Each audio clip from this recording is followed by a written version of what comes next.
Hello, everyone. Good evening. My name is Israel Weidari, and you're welcome to the Act of Leaders. I would like to thank you for coming right on time. And this program promises to be mentally stimulating. So, the Act of Leader is a platform that seeks to address contemporary leadership issues through research and intellectual discourse. And today I'm having a chat with my very good friend Sipiwe Zulu, who is running a master's degree at the University of Pavia in Italy, studying global leadership, global development policy. And we shall be discussing on the topic reflective leadership. Sipiwe, how are you doing today? Hello, Israel. I'm good, thanks. How are you? I'm very well. So thank you for accepting to speak with us on Act of Leaders. Thank you for having so me. so it's a chat, and it's not something very serious. We just want to discuss on a term that is not widely discussed, unlike other leadership terminologies. Reflective leadership. So before we start our discussion on reflective leadership, I would like to hear your opinion on what you think leadership really is. I think that's a very broad question, which has a very broad response. I think that leadership is, I don't know how to answer, to put leadership into one word. Leadership is the ability, whether innate or taught, ability for a person or a group of people to um, to convert ideas into reality, if I should say, or to take a group or an individual from one level to another. There are a lot of definitions of leadership. Oh, wow, that's very interesting. So I think this is the first time I would be hearing the explanation of leadership as an idea into reality. So okay, so thank you for that brief definition. So has there been any time you assumed the responsibility for leadership and it inspired you to even do more in leadership? Yes, actually. Growing up, I had quite a few leadership roles in my class. I was like the class monitor or the class representative in primary school. I assumed a pseudo role of being the treasurer of my children's ministry growing up in my local church. And as I grew older, I developed into more mature roles, if you will. Most of my roles, though, have been centered around like my faith. I'm Christian, so most of them have been centered around the churches and the fellowships that I've attended. But I was also a part of the leadership of we had a judiciary in my university when I was doing my undergrad, and I was a member of the judiciary. Oh, wow. So during this period, could you please share with us your major the major obstacle you faced in leadership and how you overcame them?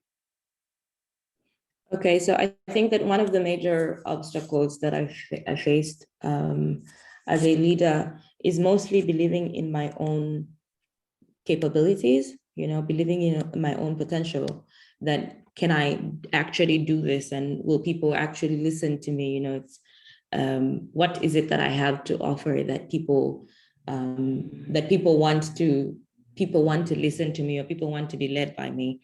But I think that like I said, I'm Christian, and one of the greatest motivations for me is not necessarily that we're qualified for what we're doing, but just because God called you and because He has given you His Holy Spirit, it makes it not necessarily easier, but it provides comfort for me to know that I may not know what I'm doing, but God knows what He's doing, and God knows why He chose me.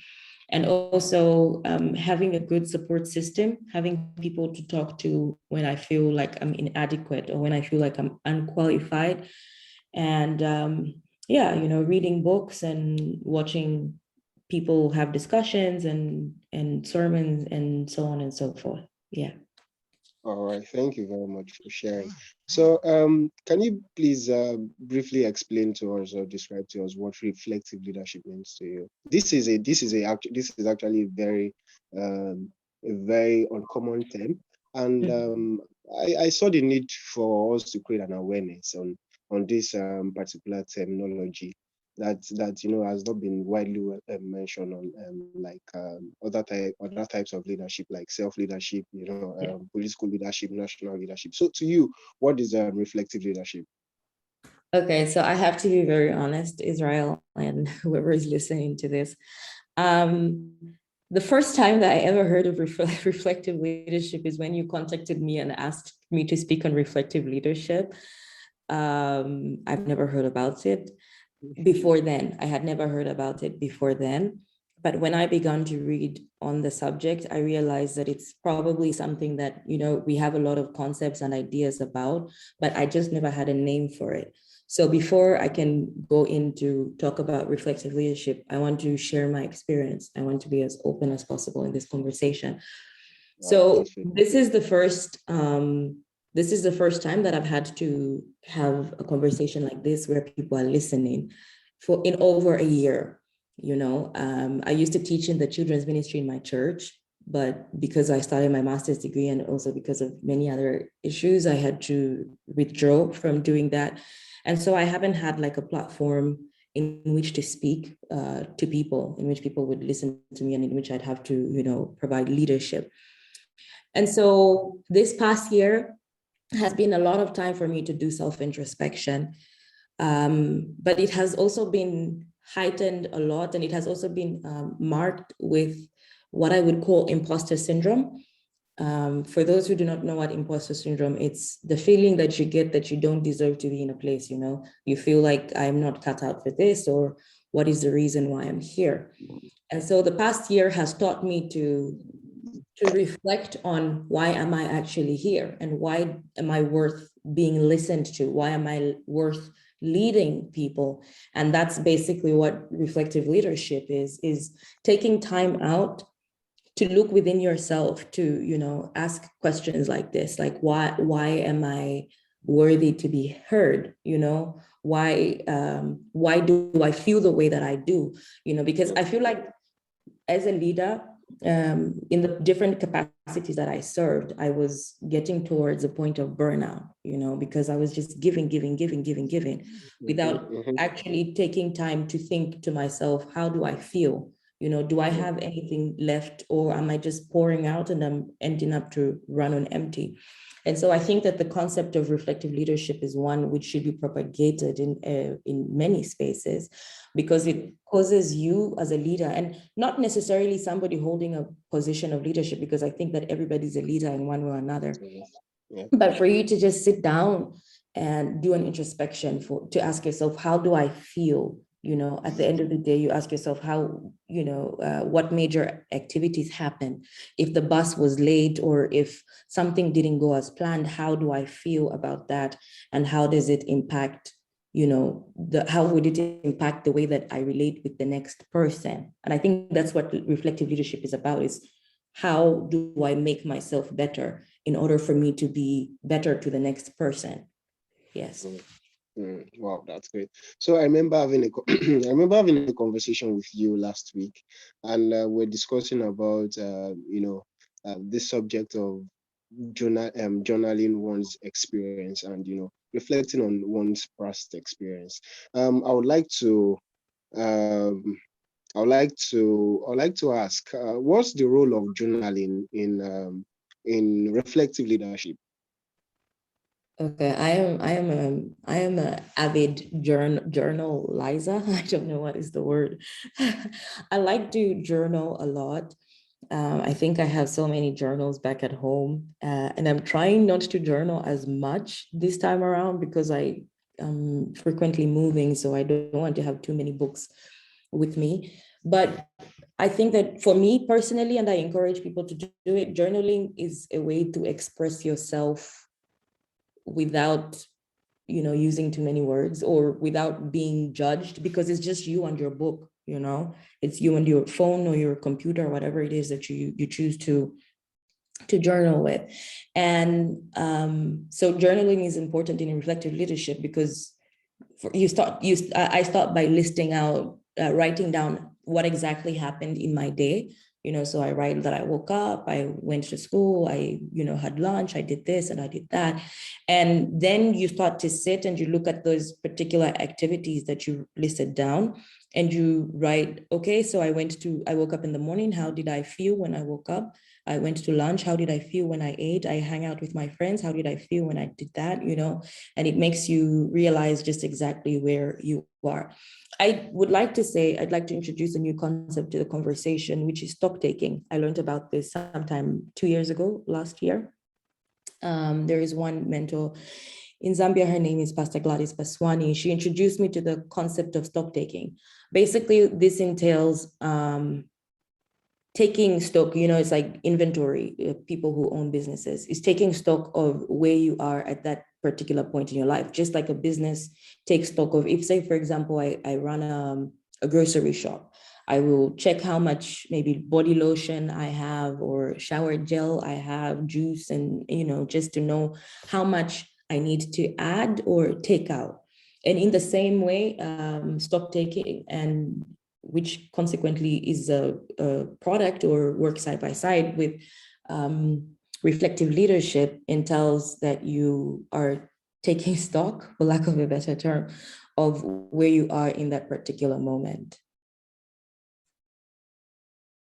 Oh, wow. Thank you very much, Sipiwe. So let me go back to self-leadership. What would you describe as, what would you explain self-leadership to be? And is there any difference between reflective leadership and self-leadership?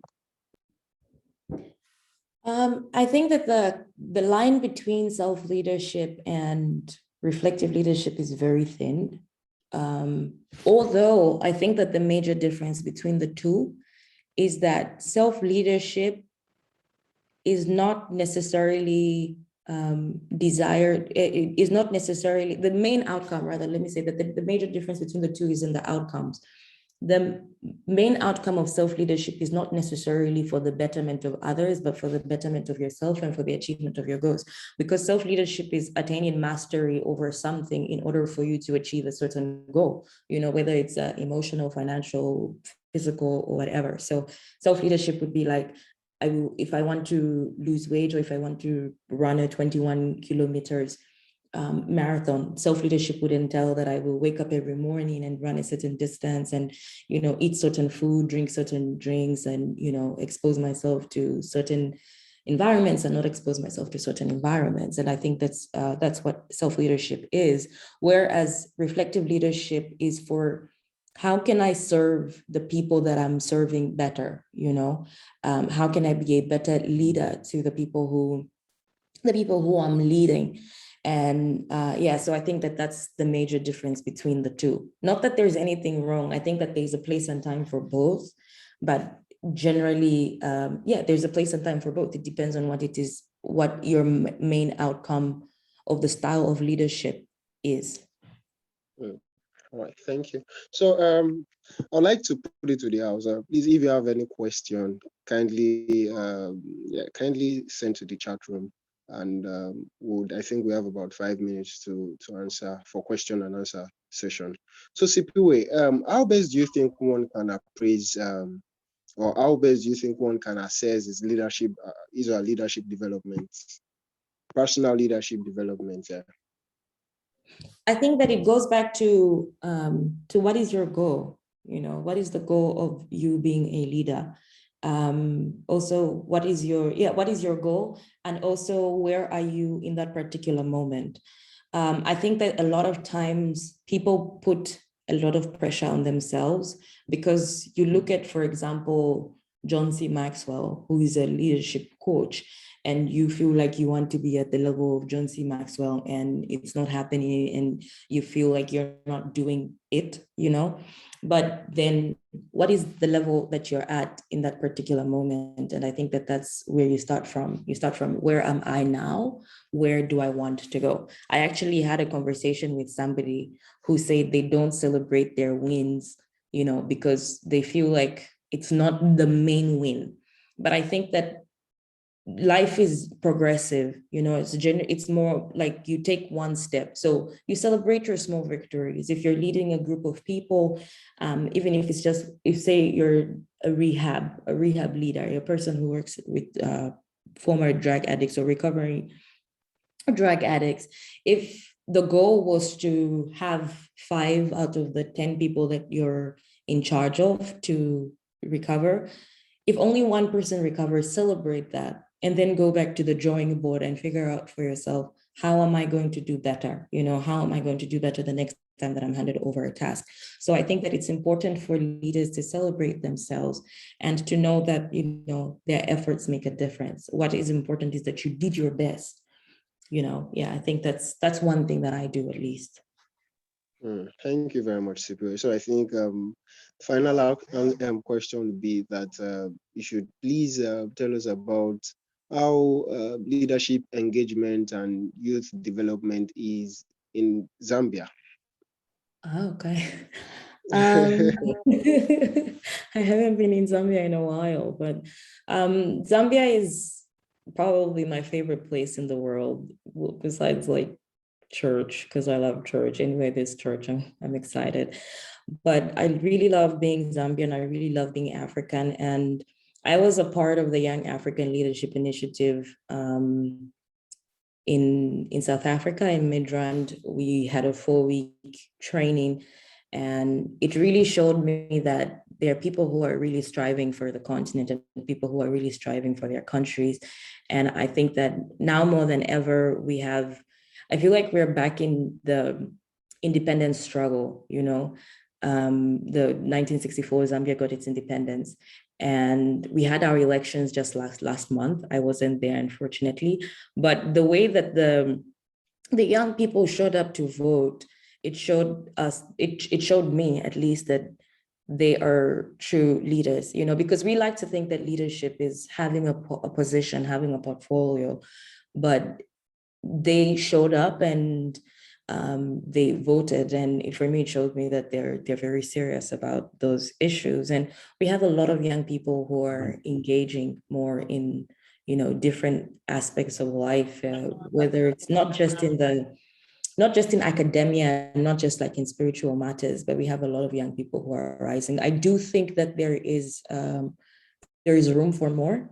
I do think that we can do better as Zambian youth to be less reluctant and less chill, and to be less party oriented and more focused on the future and more focused on how we can better develop ourselves.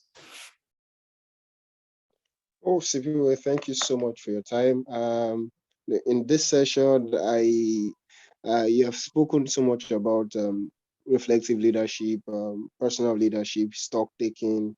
You've spoken about how one can actually stay relevant in leadership, and how we can develop ourselves, how we can appraise our leadership development. Thank you so much for your time. This is well appreciated, and we sincerely hope that you would honor our invitation sometime soon.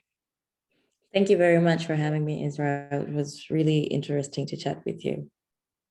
And thanks to everyone who attended this session. We sincerely hope that we met your expectations. Thank you and have a wonderful night. Thank you. Bye-bye.